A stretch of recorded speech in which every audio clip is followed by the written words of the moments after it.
In this lecture, we'll know about the smart art, how to insert smart art. So from menu bar, go to the insert, and here you can see the smart art icon.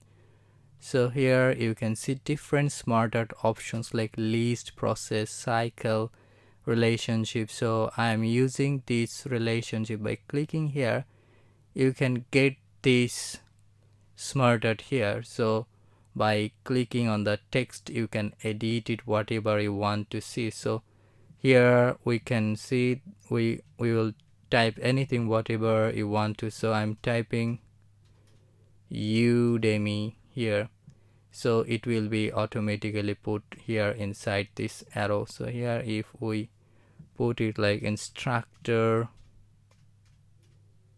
then it will be put up here.